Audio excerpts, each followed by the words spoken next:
Direct Lens, votre passion en radio. Votre passion en radio. Salut à tous et à toutes, on est parti pour ce nouveau grand format. Dans ce grand format, on va revenir donc sur cette défaite du Racing Club de Lens face à Bordeaux, 2-1. On parlera ensuite de la situation du Racing Club de Lens en cette fin de saison. C'est que la situation du Racing Club de Lens est en ce moment très tragique, vraiment tragique. On est dû à cette relégation en Ligue 2, voire pire. D'abord, on va présenter l'ensemble de l'équipe. Je suis avec Rudy, Alexandre, Cédric et Jérôme. Salut à vous quatre. Salut tout le monde. Salut. Bonjour à tous. Bonjour à tous. Salut à tous. Voilà pour l'équipe. On est 4 ce soir. Vous pouvez réagir ensemble sur Twitter, sur Facebook. Donc sur notre Twitter, Direct Lens Radio, et sur Facebook, Direct Lens. Voilà, on est parti. Donc pour revenir sur cette défaite du Racing Club de Lens, ce match qu'il ne fallait pas louper pour pouvoir rêver au maintien du Racing Club de Lens en Ligue 1. Défaite 2-1, but de Mariano à la 80e minute pour Bordeaux, égalisation de Chavaria 86e, et Bordeaux qui réalise l'exploit à la 93e minute, un but de Maurice Bellier. On va entendre tout de suite la réaction d'Antoine Camboiré qui a parlé juste en fin de match de ce match. On a le sentiment d'avoir fait un bon match, sentiment donc de s'être dépouillé comme on dit. On a fait de gros efforts, beaucoup d'efforts. Déjà pour leur poser des problèmes, pour avoir des situations, on n'a pas pu marquer. Contre le cours de jeu, j'ai le sentiment que on est mené au score. Et puis on fait ce qu'il faut pour mener. Et puis après voilà, on fait encore un cadeau qui fait que ce soir on perd, en plus dans la dernière seconde. Donc forcément que c'est cruel et c'est dur pour les joueurs, mais voilà, c'est le lot dans des équipes aujourd'hui comme la nôtre qui sont au fond du trou et donc on n'a pas la réussite avec nous. Oui, parce que souvent... Voilà, pour Antoine Camboiré, on reviendra tout à l'heure sur les réactions des autres joueurs comme Pierre Valdivia qui a aussi ensuite parlé aussi en fin de match. Je vais donner la parole à Cédric. Cédric, salut à toi. C'est vrai qu'il est arrivé en cours d'émission. Cédric, alors ce match de défaite, le match qu'il fallait pas louper, pardon. On se prend une défaite 2-1, un but encore comme l'a dit Antoine Camboiré, un but cadeau. Ta réaction, Cédric? Oui, Antoine, ça fait longtemps qu'on sait qu'il se contente des défaites, on va dire, parce que moi je vois pas trop de différence entre le début de saison et maintenant.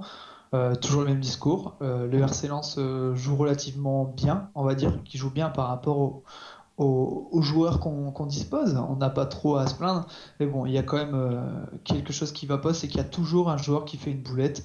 Là, en l'occurrence, c'est Ludovic Ball. Ça doit être le joueur le plus expérimenté du club. Ce qui fait, il n'y a pas le droit, quoi. Après, je ne sais pas si Ryu doit forcément sortir de cette façon sur le but. Je ne sais pas trop. Moi, il y avait encore les défenseurs pas trop loin. Mariano, il n'était pas sûr de marquer. Là, en sortant comme ça, il lui ouvre vraiment les portes et franchement, il y a but. Après, bon, voilà, quoi. On peut pas dire non plus qu'on a fait un super match. On s'est créé des occasions grâce à des joueurs qui se surpassent comme Koulibaly. Mais voilà, moi je pense qu'il faut quand même viser un peu plus haut. On ne se crée pas non plus 50 occasions, même si on a l'impression de se créer beaucoup d'occasions, parce que voilà, dès qu'on a une occasion, on pense à un but, on se dit merde, on n'en aura pas 50, mais ça reste pauvre quand même. Voilà, pour la réaction de Cédric, c'est vrai qu'on a vu le deuxième but de Bordeaux qui était vraiment encore un cadeau, faute défensive avec une vieille tête du défenseur. Je sais plus c'est quel défenseur qui a fait cette erreur défensive, et derrière le but qui est ouvert. On va demander directement l'avis de Rudy. Rudy, ce match du Racing Club de Lens face à Bordeaux. Déjà, on a retrouvé un engagement qu'on n'avait pas eu, je trouve, depuis un petit moment. Ils étaient assez défaitistes dans les dernières rencontres. Ils se sont vachement bien relancés techniquement. Et donc sur ce match, par contre, encore une fois, voilà. Je vais pas dire que c'est un manque d'expérience, parce que cette excuse, on peut pas la sortir toute l'année. Quand on voit notre manière de jouer, techniquement, on n'est pas mauvais. Il y a l'engagement. Ça rentre jamais, mais voilà. Ça, je pense que c'est plutôt dû au talent qu'à autre chose. Et donc voilà, donc si il faut, quand je reprends ce qu'il disait, il disait que il n'y avait pas de différence par rapport au début d'année. Si, il y en a, c'est que maintenant, normalement, ils sont censés justement être capables de faire cette différence. L'expérience en un an, on en prend quand même pas mal, surtout vu l'équipe et la situation du club et les progrès que les joueurs ont réalisés. Mais voilà, toujours rien. Donc les chances de maintien sont fortement réduites, voire quasiment, on peut dire, nulles. Il reste à voir la réaction du prochain match. Alors, on va revenir sur la réaction d'Antoine Camboré avant le match. Donc, qui avait une question. Est-ce que c'est le match de la dernière chance, la dernière ligne droite pour le maintien de Lens en Ligue 1? On va écouter. Donc, c'était vraiment avant le match. Donc, le match n'était pas encore joué. On l'entend tout de suite. On revient sur l'action avec Jérôme et Alexandre. Ouais, on peut dire ça parce que si demain donc tous nos adversaires perdent aussi, il faut surtout regarder là mathématiquement, si on prend encore au niveau des points qui restent à jouer, donc c'est toujours jouable. Mais c'est vrai que si demain, dimanche, pardon, on perd et puis nos adversaires gagnent, l'écart se creuse. Mais on ne peut pas dire que ça y est, c'est fini, parce que dans ces cas-là, qu'est-ce qu'on fait? On est en vacances dès le week-end prochain. C'est comme ça qu'il faut raisonner. Oui, il faut être lucide sur le fait que c'est mission impossible. Quoi. Ah, ça c'est vous, ça c'est votre problème à vous, ça. Mais moi, je ne le dirai jamais. Tant que c'est jouable, dans ces cas-là, je ne suis pas entraîneur, hein, je fais gardien de stade. Alors, mission impossible, c'était donc la réaction d'Antoine Camboré avant ce match. On va demander l'avis à Alexandre. Salut à toi, Alexandre. Alors, maintenant que ce match est joué, maintenant qu'on a eu cette défaite face à Bordeaux, c'est vraiment plus possible d'après toi, ce match-là? Ça fait un moment que c'est plus possible pour moi. Donc, depuis, je pense qu'on a perdu l'occasion de sortir. Après, on prend la réaction d'Antoine Camboré. Il faut qu'il motive ses troupes. Il faut qu'il les motive, il faut qu'il les concentre. Donc, lui, il peut pas dire que c'est terminé. Il a un objectif à réaliser avec son groupe. Nous forcément, oui, je vois mal nos concurrents directs perdre ce qui arrive. Honnêtement, il doit rester quoi cette journée, je crois, à peu près. Ouais, nous déjà, il faudrait déjà qu'on a gagné, c'est le cas. Donc voilà, non, je pense que c'est une mission impossible, pas que depuis un certain moment déjà. On n'a pas les joueurs pour se maintenir, donc après, faut être réaliste. Et on va demander l'avis de Jérôme aussi. Jérôme, on a entendu Antoine Camboré avant ce match qui disait que c'était pas encore mission impossible. Maintenant, après cette défaite, donc pour toi, la situation du club, la situation du maintien, je te laisse la parole. En fait, pour moi, il y a deux façons de voir ça. Soit on se dit il reste 8 matchs, 8 fois 3, 24 points et on ne fera pas 24 points, mais bon, il reste 24 points à prendre et sur le maintien, il n'y en a que 7 points. Il y a 2 matchs importants à jouer là, à venir. Là, il y a Lorient-MS. Si on arrive à prendre 4 voire 6 points sur ces 2 matchs-là, on pourra peut-être revenir dans la course. Maintenant, c'est une mission quand même assez compliquée, dans le sens où on fait des bons matchs, comme l'a dit Rudy, comme l'a dit Cédric, mais on n'arrive pas à concrétiser. Quand je vois l'envie des joueurs face à Toulouse, face à la première mi-temps, on va dire, contre Marseille et là contre Bordeaux, c'est encore possible. Maintenant, ça va être très, très, très, très, très compliqué. Très compliqué. Et il y a une question d'un auditeur, Alain Legros-Noblois, qui nous demande si l'entraîneur va rester. Alors, d'après vous, on essaie de répondre. Il y avait Quentin qui réagit sur son commentaire qui dit partir car un salaire de 110 000 par mois, et on l'a visiblement pas à compte, qui dit qu'il va partir. Camboré, concrètement, on le pense tous, c'est mon avis aussi, si le Racing Club de Lens descend en Ligue 2, de 1, on n'aura pas le salaire, l'argent pour payer Antoine Camboré. Je pense pas, Cédric, non plus, que c'est impossible. Juste une petite réaction. Pas que tu es dans cette optique-là. Une petite réaction, une petite correction s'il vous plaît. C'est parce qu'en fait, il a été corrigé cette semaine que le 110 000, c'était pas le salaire d'Antoine Camboré, c'était le salaire de tous les entraîneurs en relation avec l'équipe première. Donc, entraîneur gardien, entraîneur adjoint, etc.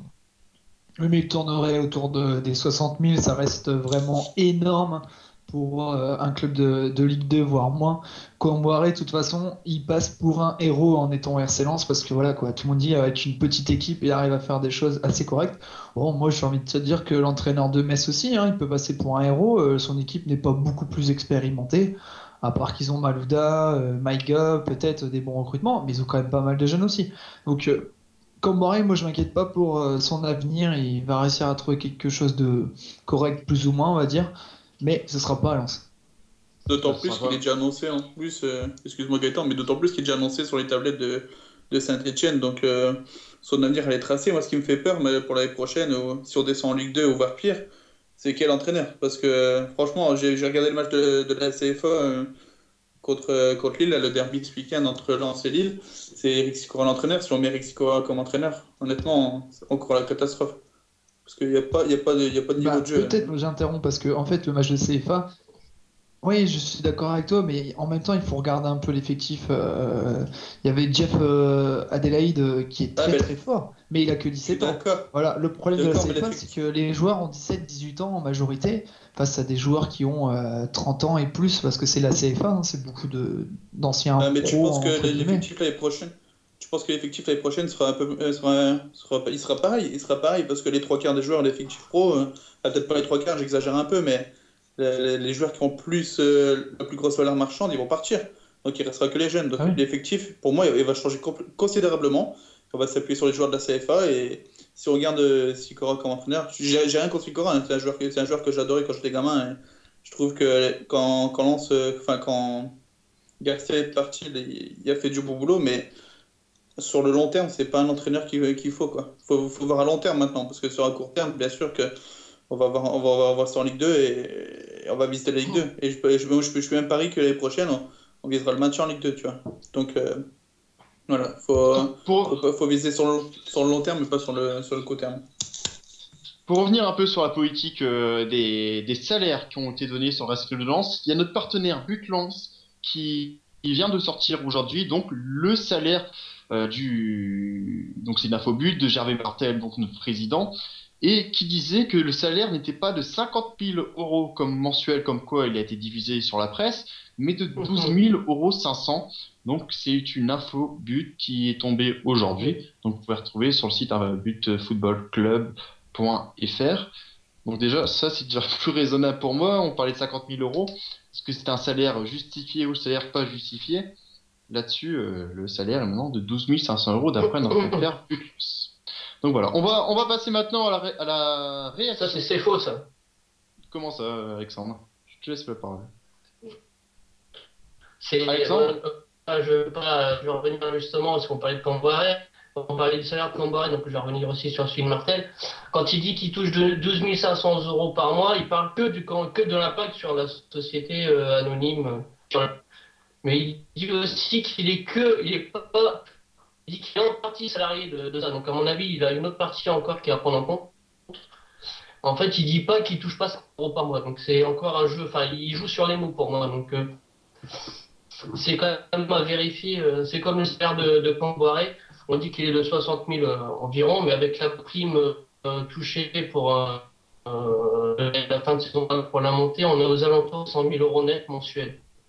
Donc là encore, c'est une histoire de... Et après, voilà. hein, Alexandre, tu as confirmé mes dires, mais après les propos de But sont livrés de Benoît, je dis pas, de Covelier, qui est un très très très très très très très bon pote de Martel.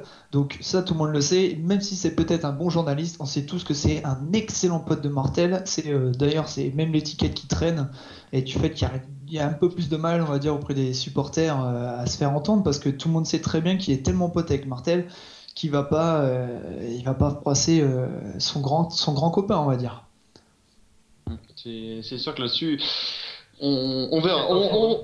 Vas-y, Alexandre, je te laisse finir et puis on part sur le match avant de repasser à l'autre sujet de cette soirée. Alexandre, si tu veux rajouter quelque chose. Non, mais je disais que c'était pas faux. Donc voilà, je pense qu'il y a que qui parle de 12 500 €.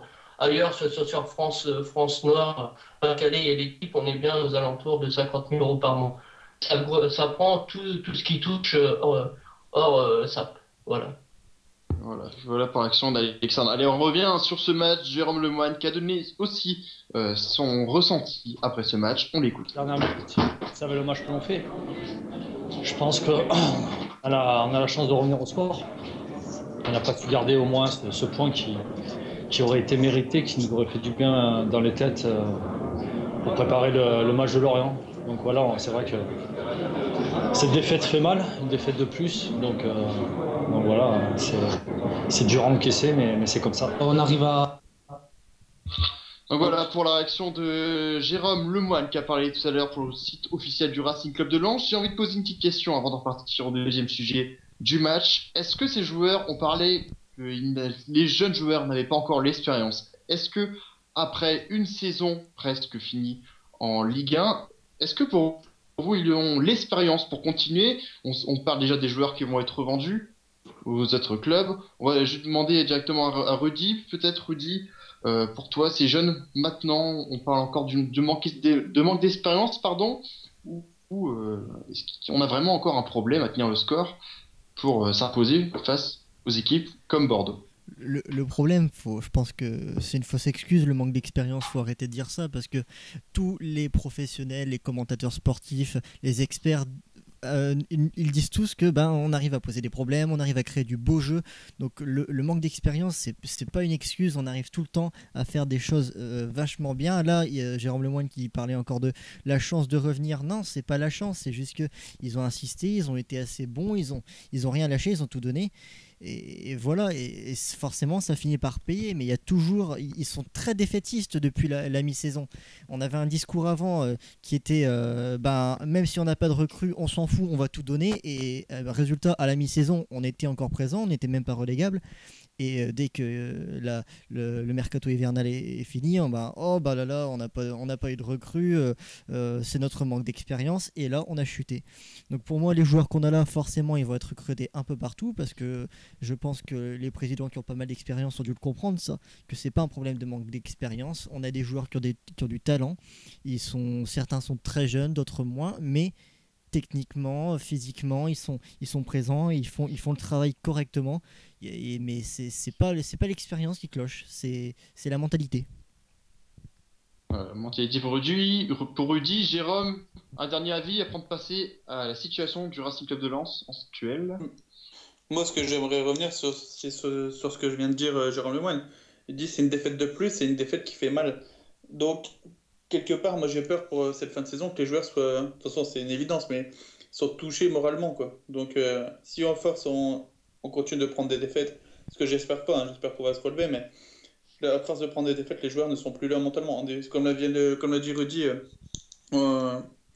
jusqu'au mercato, on a été dans les têtes, on était bon, on était même très bon. On a eu un discours, comme l'a dit Rudy, très très positif, et depuis, je pense que le mercato d'hiver a fait très mal avec le faux départ de Tousgard, avec les joueurs qui voulaient partir, qui n'ont pas pu partir. Donc, même là, psychologiquement, ça a dû jouer aussi pour certains joueurs. Donc, voilà, je pense que si on n'arrive pas à se relever vite mentalement, on court tout droit à la catastrophe. Voilà, là, on va parler maintenant de catastrophe. Je ne sais pas si vous, auditeurs, vous avez regardé un peu la situation du Racing Club de Lens niveau classement actuel. On parle du Racing Club de Lens, donc qui est dernier avec 25 points, et le non relégable, donc qui est Lorient avec 34 points. On va dire que les œufs sont cuits. Les œufs sont cuits pour toi, Cédric, non?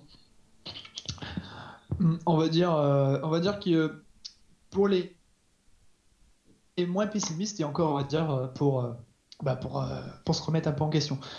Oui, de toute façon, là, actuellement, le Racing est à la place que tous les journalistes sportifs et que tous les fans de foot, on va dire, en majorité, voulaient que le Racing soit, c'est-à-dire bon dernier. Mais, hasard du calendrier, on doit encore jouer Metz et Lorient. On joue Lorient dès le prochain match. Ça peut laisser une lueur d'espoir. Une lueur d'espoir, à mon avis, les chances du Racing de rester en Ligue 1, elles sont de 15 ou 20%. Donc ça reste très très mince. Mais bon, pourquoi pas, si on veut encore regarder notre Racing jouer, aller de l'avant. Je pense que c'est le match de Lorient à regarder. Si on perd contre Lorient, par contre, les prochains matchs, c'est même pas la peine. À mon avis, il ne faudra pas me faire croire que les joueurs ils ont encore la tête au RC Lens. Ils vont jouer chacun pour leur peau. Essayer de montrer des bonnes choses pour essayer de trouver un futur club, parce que ça doit jouer dans les têtes quand même, être quasiment au chômage s'il y a banqueroute, tu peux pas jouer libéré, c'est impossible. Alors, on va faire un petit sondage par rapport aux maintenant 3 restants, donc Rudy, Alexandre et Jérôme. Vous, Cédric, qui pense qu'il y a encore une infime chance de rester en Ligue 1, pour vous, Rudy par exemple, Pour moi, oui ben, ou non, le Racing peut encore. Est-ce que tu crois plutôt encore, par chance, pour moi, par très bonne chance, on peut rester en Ligue 1 ou pas? Pour moi, il y a des situations possibles. Soit le fait d'être dernier va relancer par miracle le talent lensois et va nous propulser, ou soit tout simplement, eh bien, ça va continuer comme ça et on sera relégué. Donc, mais est-ce que j'y crois? Honnêtement, non. Est-ce que j'espère? Plus que jamais. Parce que là, on regarde qu'il nous reste 7 matchs à jouer. On a encore le match contre Lorient à faire, le match à Metz qui est encore réalisable. Après, on tombe contre Monaco. Pour moi, c'est du suicide. Après, on part sur Lille, encore pour moi. Là, c'est pas du suicide. Ah, Non, on n'a pas le droit de dire ça. Ah, non, mais contre Monaco, il y a quand même. Quand on perd face à Bordeaux, même si pour moi, on a fait un très bon jeu dans l'ensemble, mais on n'arrive pas à tenir un score. Contre Monaco, on va prendre cher, mais je parle contre le LOSC. Contre le LOSC, à mon avis, ce sera un match à part. Oui, non, contre le LOSC, peut-être que. Un petit nul. Je sais pas ce que. Peut-être ça va être le derby, on va peut-être se réveiller. Pour moi, ça va être compliqué. Après, on joue contre Montpellier. Montpellier, ça va être encore compliqué. On joue contre Nice. Voilà. Et après, dernier match, on reçoit donc Nantes. Donc, est-ce que c'est des matchs qui sont possibles? Est-ce que c'est des matchs qui peuvent nous sauver de la banqueroute, on va dire? Parce qu'on sait très bien que si on descend en Ligue 2, vu ce qui nous reste derrière pour investir de l'argent, on est mal barré. Jérôme, pour toi, la situation en ce moment, est-ce que c'est encore réalisable? Est-ce que tu as encore un peu d'espoir, toi? J'ai un peu d'espoir maintenant. Est-ce que ça va se faire? Honnêtement, ça paraît compliqué. Sur les 7 matchs qui restent, je pense qu'on peut en gagner peut-être 3 ou 4, dans le sens où peut-être qu'on gagnera Lorient. Lorient-Metz, c'est peut-être Nantes, 4 peut-être avec le derby, mais après, contre Monaco, je pense que ça va être compliqué. Voilà, après, au vu du calendrier, c'est jouable maintenant. Est-ce que les joueurs ont assez de mental et assez de ressources pour revenir? Ça, c'est notre question. Ça va être compliqué. Alexandre, on va prendre ton dernier avis avant de reparler sur la Racing. Alors, comme j'ai dit tout à l'heure, pour moi, non. C'est mort depuis Evian. Parce que je vois pas. Parce que tout le monde pense qu'on va gagner. Enfin, perd tous que Lens va gagner, mais il n'y a pas que Lens doit gagner, c'est aussi que nos adversaires doivent perdre. Et comme je l'ai dit tout à l'heure, j'ai pas mal perdre 5 matchs d'affilée sur les 7 qui restent. Donc honnêtement, j'espère, je suis supporter lensois, donc à chaque match, j'espère qu'on fera un résultat, mais il faut être triste, on manque de talent, on manque de joueurs cadres. Pour moi, voilà, on est déjà heureux d'avoir 25 points. Je ne donnais pas le cher de notre peau, donc je continue de dire qu'on n'y arrivera pas. On n'a pas été aidé par la direction, donc c'est pas aujourd'hui qu'il faut se demander si on va se rendre. Ouais, donc, et je rappelle qu'il y avait Cantari qui rappelait encore avant ce match, qui disait on y croit et je suis sincère. C'est sûr qu'ils sont professionnels, c'est un peu leur boulot d'y croire, un peu leur boulot de nous sauver la peau sur ces matchs, mais ça va être compliqué. Allez, on va parler maintenant du Racing Club de Lens sur la situation actuelle. Donc, on sait très bien que sur nous 5, on a une chance de rester en Ligue 1, et c'est ce qu'on espère fortement. Mais si le Racing Club de Lens devrait chuter en Ligue 2 professionnellement, même si on sait que financièrement, il n'y a pas grand-chose qui nous suit, j'ai envie de demander le scénario, le scénario tragique, ça me fait pas plaisir de demander ça. Et beaucoup de supporters lensois se demandent si nous descendons en Ligue 2, comment on va jouer. Je sais que j'ai parlé donc avec des journalistes en conférence de presse, ou des journalistes qui me donnent certains sons du Racing Club de Lens, qui m'ont dit si on descend, ça va être complètement la CFA. Est-ce que vous pensez vraiment que Lens peut descendre aussi si bas? Par contre, Cédric, peut-être, est-ce que tu penses que Lens peut même descendre en CFA si nous échouons et nous allons directement en Ligue 2 officiellement? Si on a vraiment des gros problèmes financiers, on peut croire Martel, comme quoi on n'a pas de déficit, qu'on n'a pas besoin d'argent, tralala, comme quoi on peut vendre pour 20 millions d'euros, enfin tous les conneries qui nous a sortis. Mais moi j'ai vraiment un doute, quoi. Je sais pas comment on va faire pour trouver l'argent. Si on ne trouve pas l'argent, à mon avis, c'est pas casse Ligue 2, quoi. Même si, à mon avis, il y a tous les politiciens. Enfin, je pense pas qu'on puisse faire couler une ville comme, le club de Lens aussi facilement. À mon avis, Martel, il a quand même le bras assez long. Il pourra trouver peut-être des solutions, peut-être pas que c'est très très légal, on va dire, mais je pense qu'il va peut-être trouver quelques astuces. Mais c'est fortement possible qu'on reparte par la case CFA, quoi. À moins vraiment que, ben voilà, Gebama, on arrive vraiment à le vendre, je sais plus, 6 ou 7 ou 10 millions d'euros. Et ouais, là, effectivement, à ce rythme-là, en bradant tous nos futurs bons joueurs, on va dire, ouais, pourquoi pas, on pourra rester en Ligue 2. Et on rappelle, hein, par contre, où trouver l'argent, il y avait le site Made in Lens qui avait donc affiché qu'il fallait retrouver encore 10 à 15 millions d'euros après donc les droits télévisés pour pouvoir payer donc notre descendre en Ligue 2. On va demander l'avis Rudy. Pour toi, cette situation, même question que Cédric, je t'écoute. Pour moi, il est clairement impossible que Lens l'année prochaine soit en CFA. C'est-à-dire qu'on a un club qui est attractif, on a un club qui va toucher des primes de Ligue 1 donc qui sont importantes, qui sont énormément différentes de celles de Ligue 2 donc qu'on a perçues l'année dernière. On a un club qui a des joueurs intéressants à vendre, donc qui a une belle valeur, une équipe qui a quand même une valeur assez importante. C'est sûr hein, que c'est pas le PSG, hein, mais pour se sauver et atteindre la Ligue 2, c'est largement suffisant. On a un centre de formation qui a aussi de la valeur, donc je vois vraiment pas comment Lens pourrait descendre en CFA. De plus que l'année prochaine, on ne sait même pas si Afis Mammadov sera encore au Racing Club de Lens, hein, vu qu'il aura tout perdu. Peut-être, on peut espérer qu'il finisse par lâcher le club. Et dans ce cas-là, on peut espérer l'arrivée d'un nouvel investisseur. Mais bon, ça après, hein, c'est un peu trop projeté. Ça me fait rire aussi parce que tu parles des joueurs donc à vendre. Ok, on va vendre des joueurs comme Gebama, on va vendre des joueurs comme Land qui va donc partir. On va vendre des joueurs comme ça. Et après, on va faire comment? On va faire comment quand on va tomber contre des équipes de Ligue 2, même si ça nous permet de rester en Ligue 2. On va faire comment? On va jouer avec qui en joueur? On va encore jouer avec des jeunes de CFA et puis là se prendre par contre une raison de descendre encore une division parce que les joueurs n'ont aucun niveau de Ligue 1 ni Ligue 2. Je veux bien comprendre qu'on peut vendre des joueurs, mais après on fait comment? En vendant des joueurs comme Cyprien, donc, qui est, je ne sais plus sa valeur, mais elle est quand même assez importante, et ben on peut racheter par exemple deux bons joueurs de Ligue 2. Ensuite, on a des bons jeunes joueurs qui vont arriver. L'arrivée probable de Taylor Moore l'année prochaine en équipe première, ça j'y crois et je l'espère. Et forcément, on va pas vendre tous nos joueurs non plus. Hein. On a beaucoup de joueurs qui vont encore rester. Il y a Adamo Koulibaly qui a dit qu'il comptait rester, enfin qu'il espérait rester au club.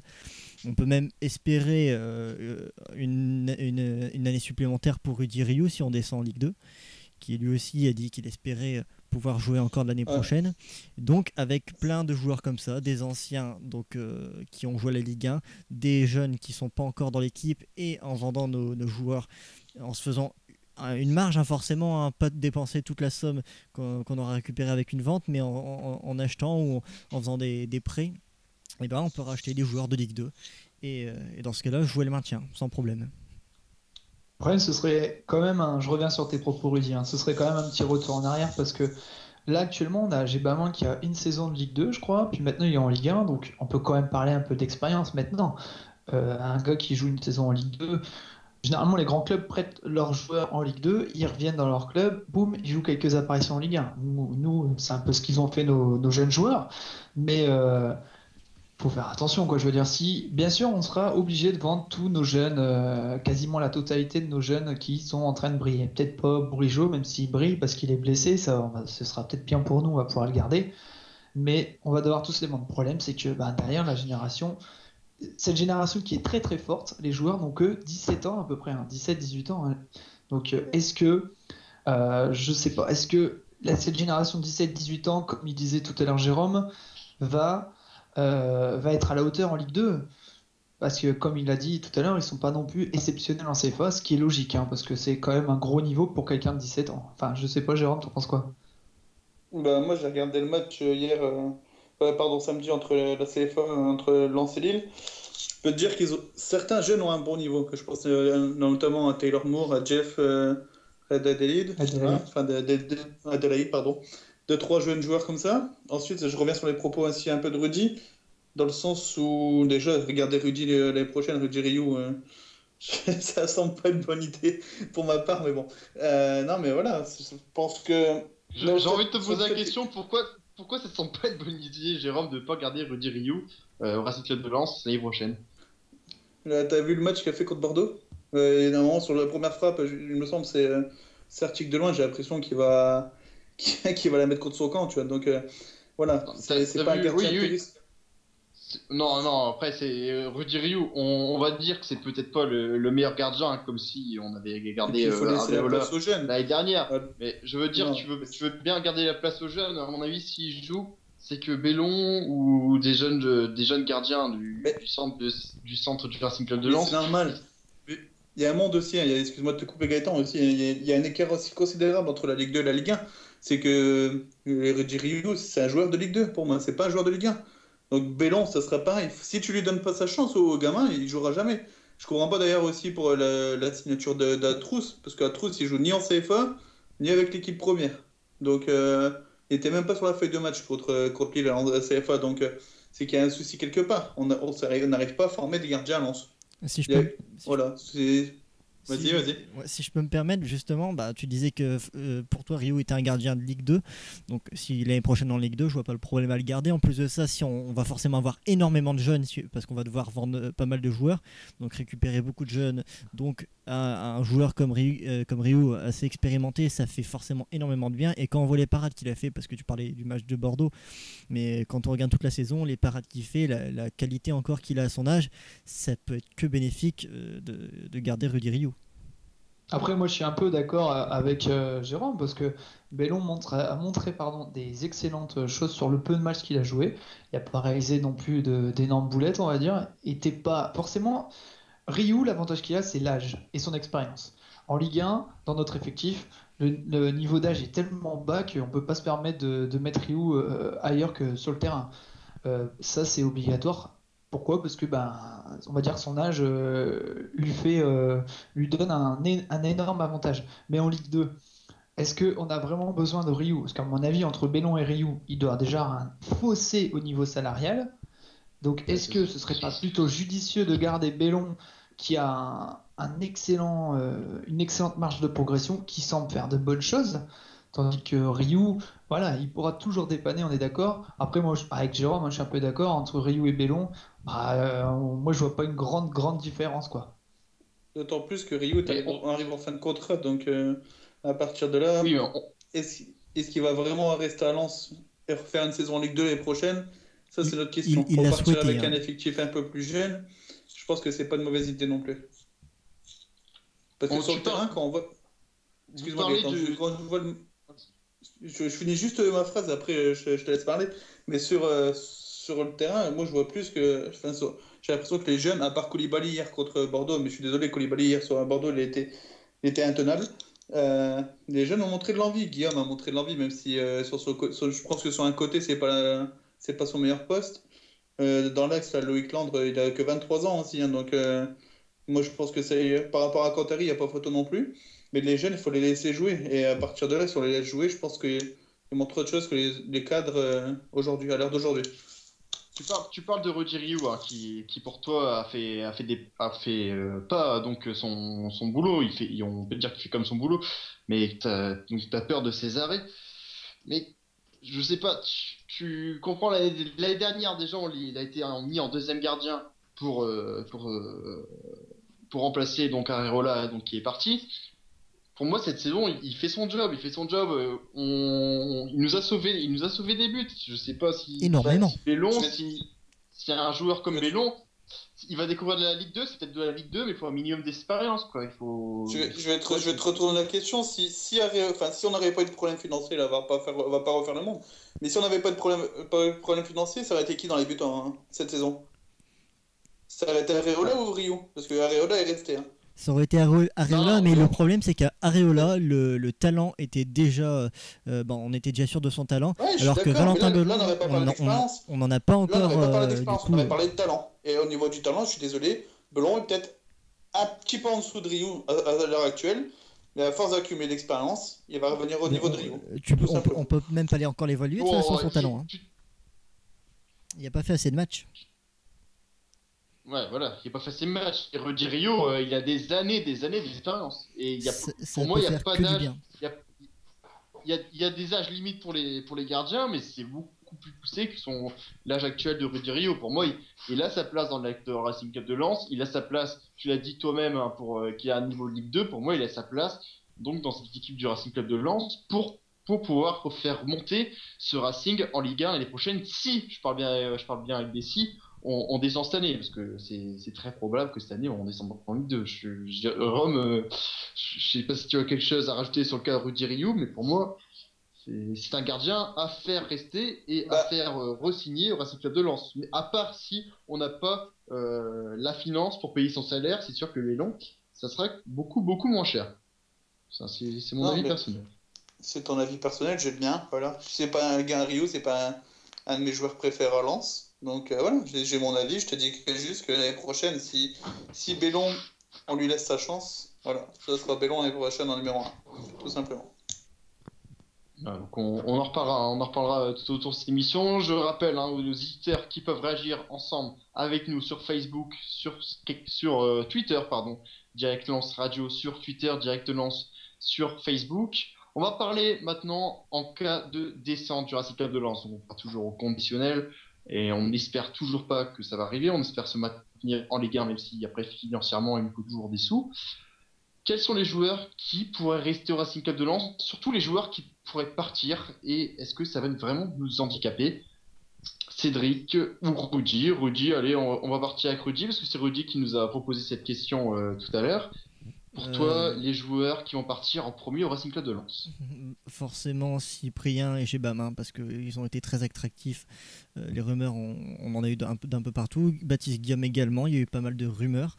Ludovic Ball, tout simplement parce que c'est un joueur très talentueux qui a fait ses preuves, même si il a fait son, je pense qu'on peut dire premier, vraiment mauvais match de la saison. Chavaria également, je pense qu'on peut s'attendre à un départ, que ce soit pour une équipe de Ligue 2. C'est pas le premier mauvais match de Ball. Je parle de très mauvais, là pour le coup c'était très mauvais. Ah ouais. Parce que depuis début janvier c'est quand même mauvais, ses prestations ne sont pas terribles. Et après Loïc Landre c'est pas impossible, on sait qu'Adamo Koulibaly a dit qu'il souhaitait rester, Rudy Rio on en parlait, il souhaite rester également. En dehors de ça, je vois pas trop qui pourrait partir. Peut-être Madjani, parce que si personne ne le repère, c'est inquiétant, parce qu'à chaque fois qu'il rentre, il fait des très bonnes prestations pour le peu qu'il a le ballon. Et à chaque fois, on lui a pas laissé sa chance avant, je pense, à ce joueur-là. Ouais, et je pense qu'il y en a qui seront sautés sur l'occasion. Donc voilà, pour moi, c'est ces joueurs-là principalement qui partiront.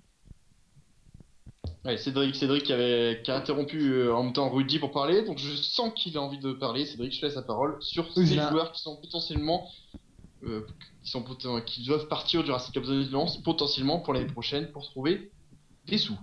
Ouais, je l'ai interrompu au sujet de Ludovic Ball parce qu'il est quand même vraiment en dessous de sa première partie de saison, mais il est vraiment très très faible au point de se demander si ce serait pas mieux de mettre Boulanger en fait sur le terrain. C'est pour dire un peu le niveau de Ludovic Ball. Oh non. Après, il est vraiment pas terrible en ce moment.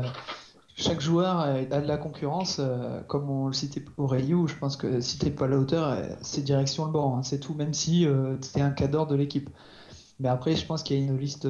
Ludovic Ball est gratuit en fin de saison, il me semble, comme Ryu et pas mal d'autres joueurs. Il y en a vraiment énormément. Donc, oui, après, chez les jeunes, je vais pas reciter les noms.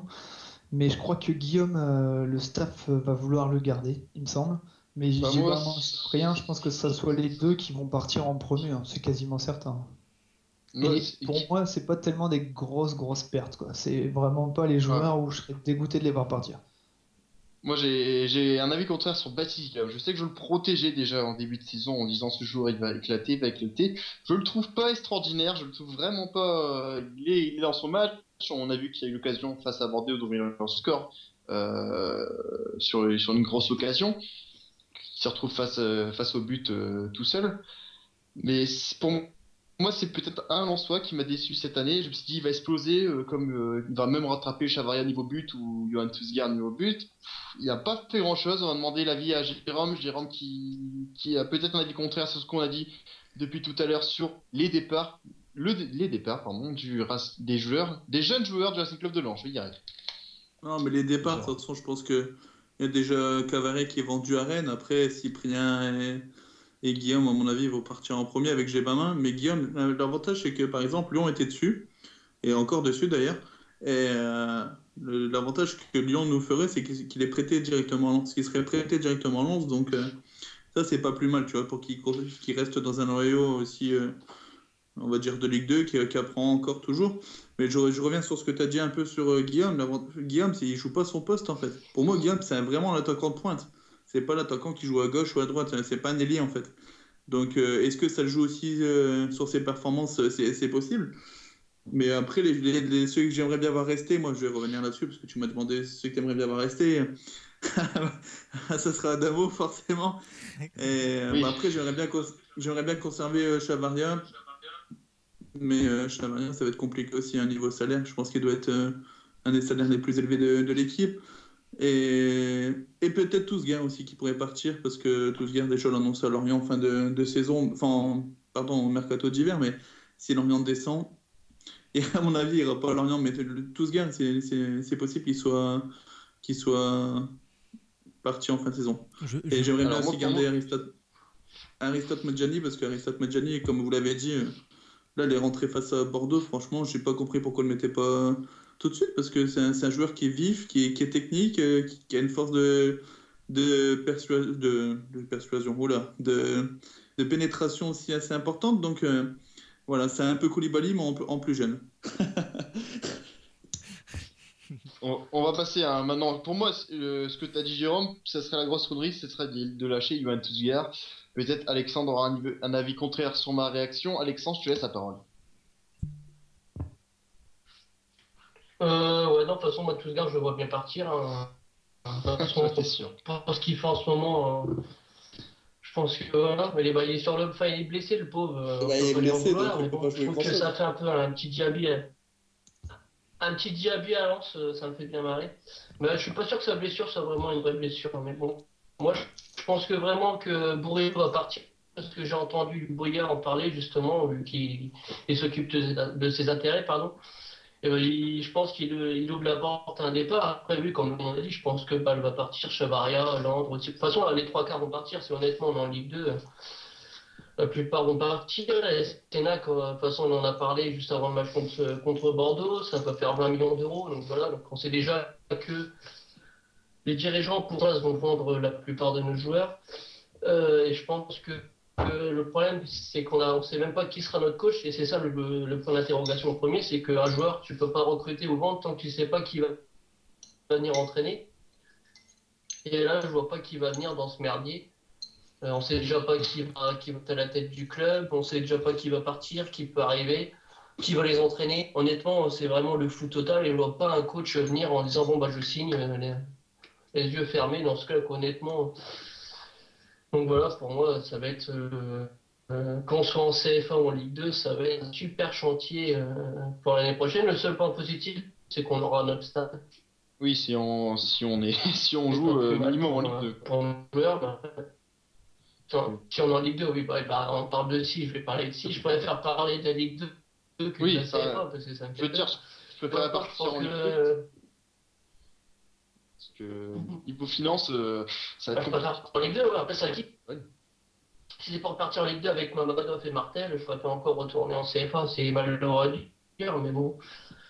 Voilà, non, je pense que ça va être très compliqué. Après, je pense qu'il faut garder pas mal de nos jeunes. Je pense que personne n'en parle, mais il va avoir un rôle important l'année prochaine.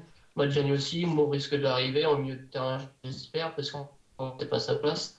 Ouais, voilà. Après, il nous manque un vrai buteur cette année, on l'a encore vu cette saison. Donc, quand on dit que Koulibaly veut rester, moi j'aime bien Koulibaly, il est gentil, hein, mais ça serait bien qu'il plante un peu plus de buts, quoi. Sinon, il ne sert pas à grand chose. Hein, Après, voilà, après, le problème, c'est. Non, mais voilà, je trouve que cette année, on manque beaucoup de talent. On a des postes et on a le malheur d'avoir perdu Cavaret déjà à droite, donc en blessure et en départ, c'est là, je pense qu'on va encore avoir un sacré bordel niveau latéral droit qu'on a eu depuis le départ d'Aurier. Donc si là, il me fait très peur, j'espère que ça sera pas lui le futur remplaçant. Non, ça sera Yoann Demont. Ça c'est sûr. Voilà, après, si on peut faire partir Courtois droit, parce que soi-disant qu'il est sollicité, m'arrangerait bien. Je sais que la plupart l'adulent, mais moi je dois parcourir vite et être sympathique dans le petit. Je le trouve pas non plus très intéressant. D'ailleurs, il est vachement transcendant. Et puis, qu'on n'a pas parlé, qui est notre numéro 10, qu'on n'a pas encore vu à Bordeaux, qu'on a recruté en Ligue 2, on se demande bien pourquoi. Donc, qu'est-ce qu'on va en faire? Ça, c'est pareil. Et la Djalaoui, honnêtement, je pense que c'est une escroquerie monstre. Le seul qui m'a vraiment plu, c'est Landre. Et voilà, quoi, Landre va partir. Donc, moi, je pense que le niveau des jeunes ne va pas rester pour le monde. Ouais, c'est sûr. C'est sûr que on crée les joueurs, on crée les talents et ça va partir. Allez, on va reparler du futur du Racing Club de Lens pour conclure cette émission là-dessus. Du duo choc, du duo qui nous a vendu du rêve. Ce duo qui a mis le Racing Club de Lens dans la merde. Hafiz Mamadov et Gervais Martel. Bravo, les gros mots, l'animateur gagnant principal. de cette année 2015. On sait vraiment que j'ai fait j'ai fait la question pour un champion et on est vraiment dans la merde à cause d'eux. On peut les remercier par rapport aussi aux mensonges de notre cher Gervais Martel qui nous a fait déjà prendre pour des pigeons avec son erreur d'IBAN, qui nous a fait prendre comme pigeons qu'on attend tous les mois, qui nous donne donc l'argent promis par notre cher Hafiz Mamadov qui je sais pas ce qu'il fait en ce moment, qui se coule les bains avec des Rolex. Concrètement, on en est où? Comment on va s'en sortir? J'ai demandé l'avis Cédric, toi, ce futur du club, du Racing Club de Lens, avec notre moustachu et notre petit menteur de 2015, tu le vois comment? Bah, je les vois pas ensemble déjà parce que faut pas se leurrer. Mamadov Martel, il s'est passé quelque chose que Mamadov n'a pas aimé chez Martel. Je pense que Mamadov il est au point où il préfère perdre tout son fric pour que rendre un service à Gervais Martel. Donc c'est pour dire un peu le niveau d'amitié qui est entre les deux.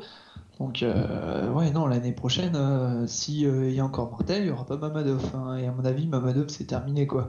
C'est un nom qui va disparaître ou qu'on va s'en souvenir de lui en se disant quel bel enfoiré quand même quoi.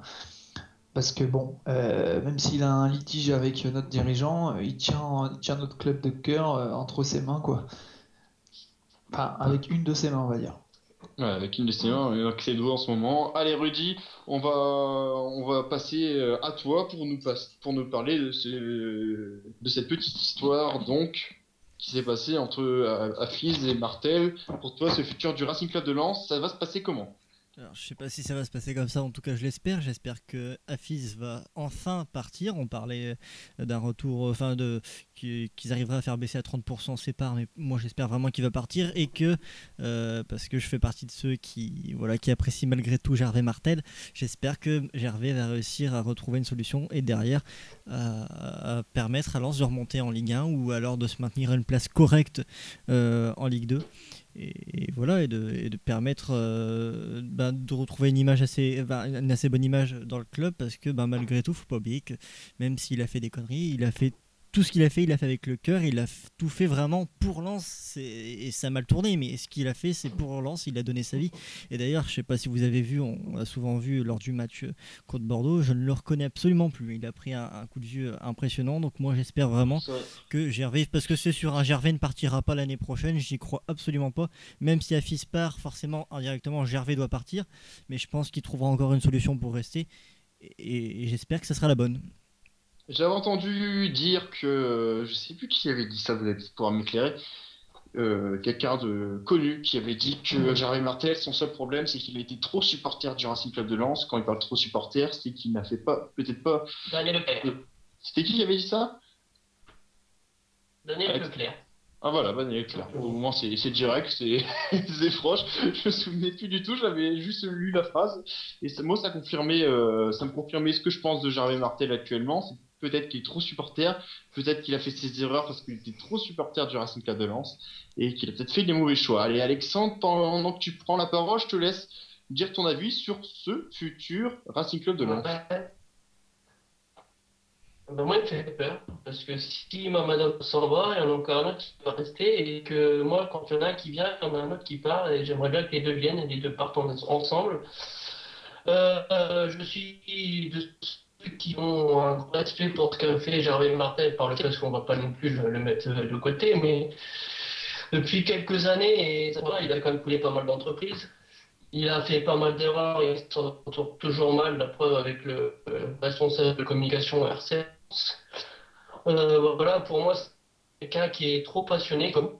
Je vais prendre mon exemple parce que voilà, moi je suis supporter de Lens, je suis pas passionné, je suis peut-être comme Gervais, mais je sais pas gérer un club et c'est pour ça que je serai jamais président.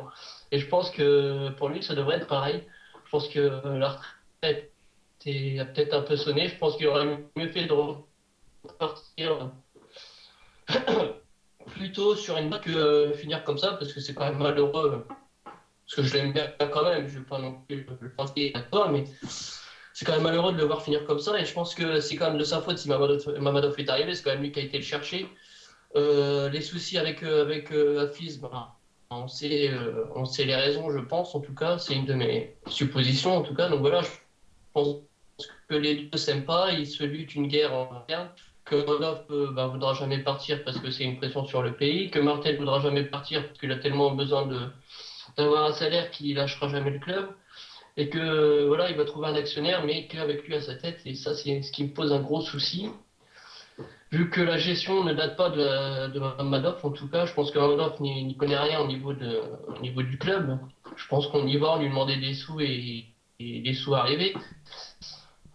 Donc voilà, après, bon, les deux, moi je pense que les deux sont vraiment de côté. Je pense que Mamadov, de toute façon, comme on l'a dit, c'est fini, il n'aura plus les moyens de. Et est-ce que tu penses...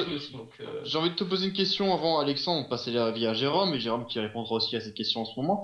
Est-ce que tu penses que si Gervais Martel décide de céder ses parts et décide de lâcher le club, le Racing Club de Lens, est-ce que tu crois que Hafiz Mamadov va se réveiller? Est-ce que tu crois que Hafiz Mamadov va... On sait pas actuellement sa situation financière, s'il est encore ruiné, s'il y a de l'argent encore, on parle des comptes, des comptes qui sont dans divers pays. Est-ce que tu crois qu'il réinvestirait de l'argent au Racing Club de Lens sans Gervais Martel? Alors, moi, je fais partie des gens qui pensent qu'il n'a pas les moyens simplement de mettre l'argent promis, mais qu'il a besoin du club pour faire pression sur son pays.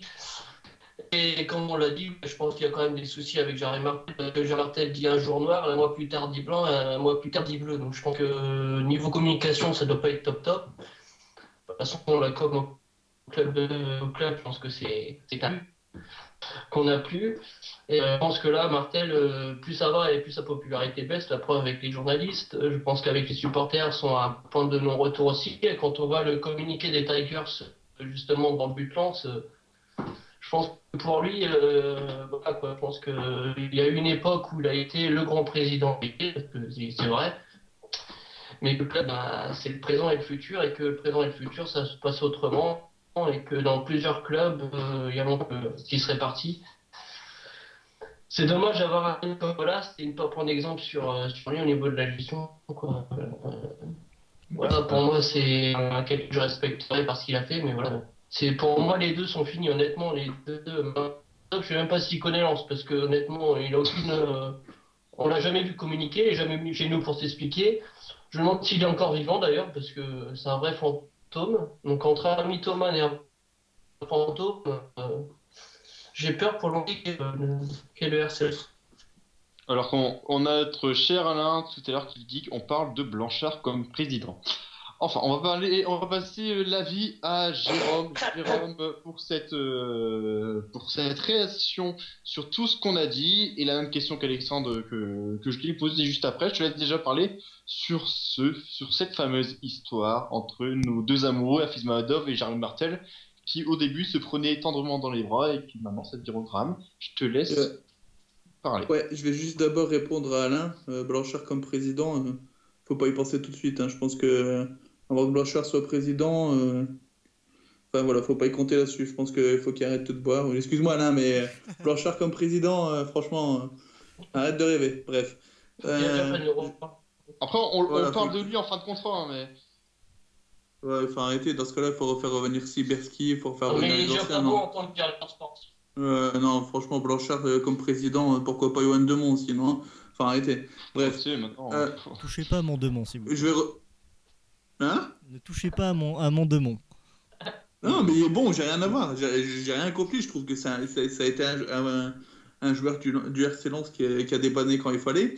Maintenant, il est quand même fidèle au club parce que maintenant, il est resté avec le U13 à Lens. Donc, c'est qu'il est fidèle au club. Il n'y a pas beaucoup de joueurs comme ça qui sont restés fidèles au temps Racing. Mais bon, bref, ça, c'est un autre débat. On en parlera un autre jour. Bref. Est-ce que je vais revenir sur la question de Gaëtan. Je pense que Mamadov n'a plus rien à faire au RC Lens, tout simplement. Martel, comme l'a dit Alexandre, il a fait son temps. Si, maintenant, il ne faut pas oublier ce qu'il a fait non plus. Hein. Il y a eu une très très bonne période Martel. Il nous a conduit jusqu'au titre de champion de France. On a joué avec des champions grâce à lui. On a gagné la Coupe Intertoto. Bref, voilà, on a gagné plusieurs titres. Maintenant, je pense que si Martel reste, faut plus qu'il fasse les mêmes erreurs qu'il a fait. Il faut qu'il prenne des grands titres quand même. Exactement. On a gagné contre Odessa. Bref, voilà, je vais pas revenir là-dessus. Voilà, je pense que Mamadov, il a fait son temps. Là, tout ce qu'il attend, c'est juste de faire chier, entre guillemets, parce que voilà, faut éviter les insultes à la radio. Il est en train de faire chier Martel pour passer des sépares. Je trouve ça con parce que voilà, lui, il a tout perdu et je pense que voilà, s'il part, c'est peut-être le mieux pour tout le monde. Donc, qu'il nous laisse les sous, qu'il part parce qu'il va se refaire, peut-être qu'il est ruiné, tout simplement. Parce que s'il avait de l'argent, je verrais pas pourquoi il investirait pas à Lens. Tout simplement. Donc il est ruiné. Et là, il veut passer des sépares parce qu'il a juste envie de faire chier tout simplement Martel. Parce qu'il y a une petite guéguerre de gamins de CM2 entre Martel et Mamadov, tout simplement. Voilà. Et l'avenir, franchement, moi, dès le départ, je sais pas si tu te rappelles Gaëtan, quand on parlait de l'arrivée de Mamadov à Lens, j'avais dit que c'était une mauvaise idée parce que Lens avait deux investisseurs potentiels. Alors certes, la piste Martel-Mamadov a penché à sa faveur parce que c'était le retour de Martel et tout ça. Mais il y avait faut se rappeler qu'il y avait une autre solution avec un investisseur un peu plus près, qui est un investisseur luxembourgeois. Donc au niveau des kilomètres, déjà, il est un peu plus près. C'est en Europe. Enfin, même si l'Azerbaïdjan, c'est en Europe, c'est un peu plus loin. Voilà. Ça coûterait moins cher à l'IA. Voilà aussi, ouais, ça ne coûterait pas 5 000 € de retour, mais bon, bref. Ça, c'est son salaire, c'est sa vie privée, à la limite, ça ne nous regarde pas.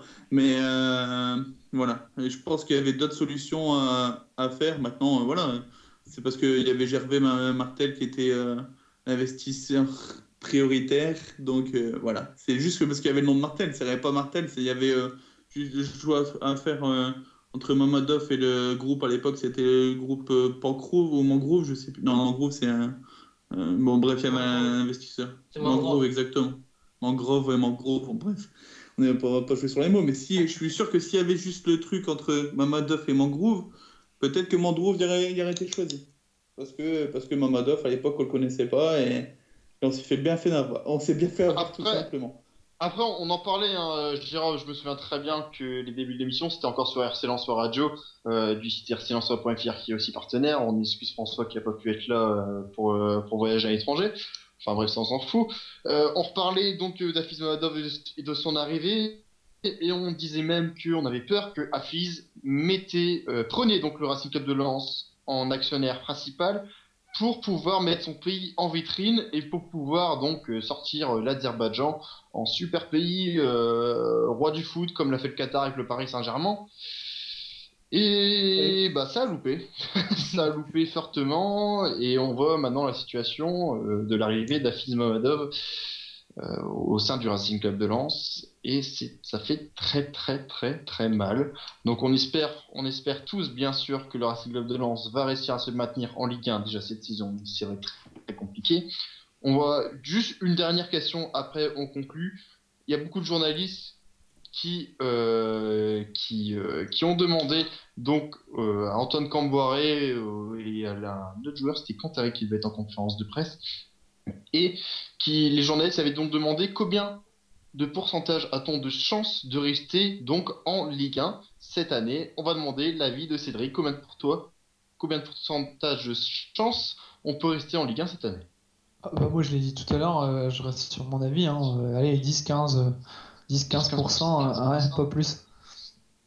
Ça va, 10-15% pour Cédric. Rudy? Moi je suis bien moins optimiste à ce niveau-là, je dirais 6%. Ah, 6%, même pas un chiffre pile, Alexandre? Moi je disais Je suis désolé, mais Ah pour non, le au moins je le pense que 1. les deux sont condamnés et que voilà. Non, mais je suis supporter, j'aimerais bien, mais j'essaye d'être objectif sur ce coup-là, mais non, je pense que c'est fini depuis longtemps pour nous. C'est vrai que tu as bien raison, je pense que en ce moment, ça doit. On se rapproche, on frôle les 0%. Vu le match face à Bordeaux, Jérôme? Moi, je dirais entre 3,5% et 4% à peu près, tu vois. Ça va dépendre aussi Oh là du là. match. Non, mais ça va dépendre aussi du match, les deux prochains matchs qui vont arriver. J'avais dit ça aussi avant le match de Toulouse. J'avais été voir le match contre Toulouse à l'époque et j'avais été voir. En plus, j'avais été voir le match là. Pour la petite anecdote, j'avais été voir avec des amis lillois, des supporters lillois, tu vois, et qui sont venus voir le match avec moi. Et ils m'ont dit, tu sais, si Lens perd ce match-là, Lens est quasiment en Ligue 2. Donc, je dis d'accord, mais tu verras que sur ce match-là, Lens va gagner en plus Toulouse. Voilà, c'était pas la grosse équipe à l'époque, enfin même maintenant, mais bon. Et, euh, et j'avais dit il reste à peu près 10%. On a gagné contre Toulouse, j'ai dit qu'il restait à peu près 15%. Là, on perd contre Marseille, on perd contre Bordeaux, il reste 4%. Voilà. Si on gagne contre Lorient et contre Metz derrière, ça va augmenter un petit peu. Mais là, il faut être réaliste. On va tourner en dessous des 10%, on est à peu près bon, tu vois. Pas plus, pas moins, parce qu'on est tellement mauvais en ce moment qu'on ne peut pas viser les 30 ou 40%, tu vois. C'est pas possible. C'est trop haut. Et en plus, on n'a pas le facteur chance.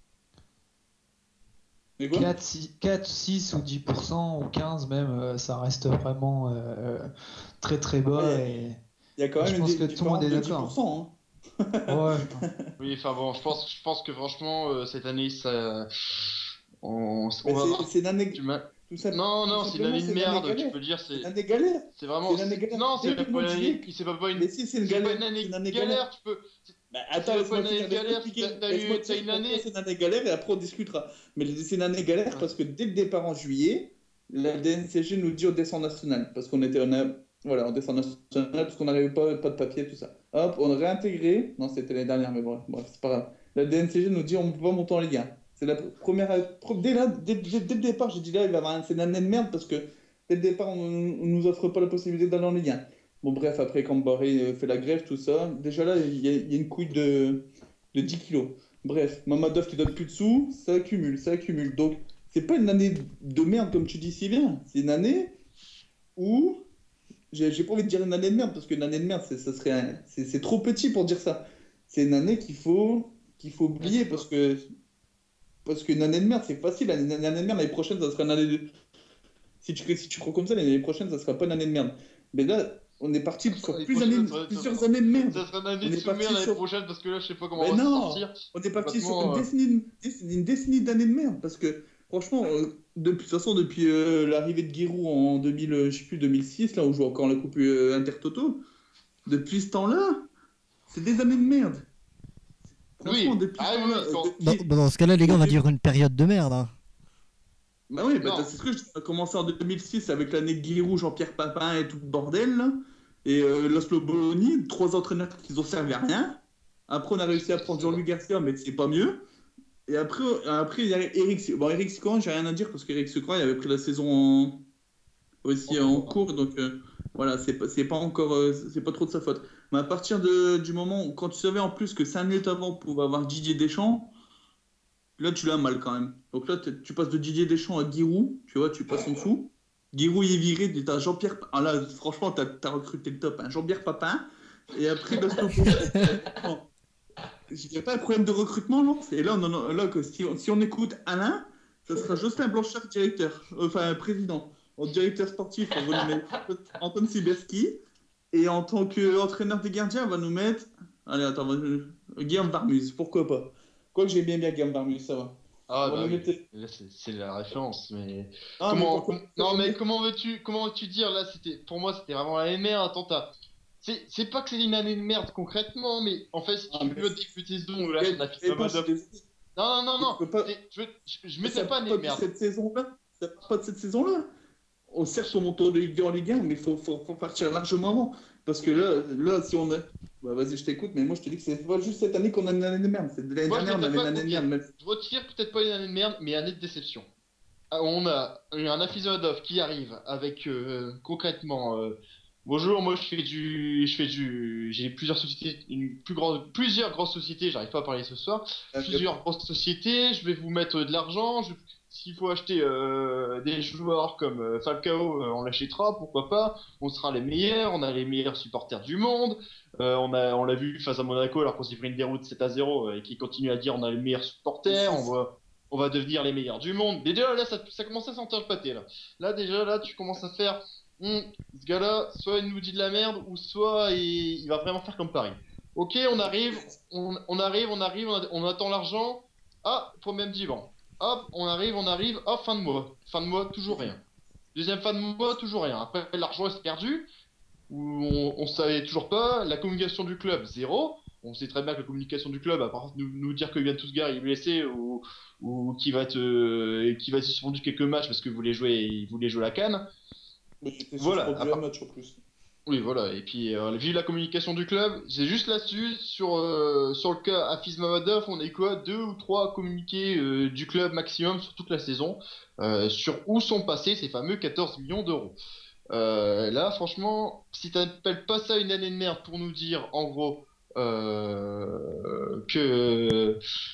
que là, on plonge carrément à la banqueroute en disant que si on trouve pas les fameux millions d'euros, en sachant qu'il nous reste encore 10 millions à mettre après les droits télé donnés grassement de Beansport, eh ben on est mal barré parce qu'il faut trouver 10 millions d'euros, faut trouver encore un investisseur qui va investir dans Lens derrière, alors qu'il prend une équipe de foot qui est en banqueroute complètement, t'as encore les supporters qui haussent le niveau, peut-être le nouveau stade qui monte aussi le niveau, le reste.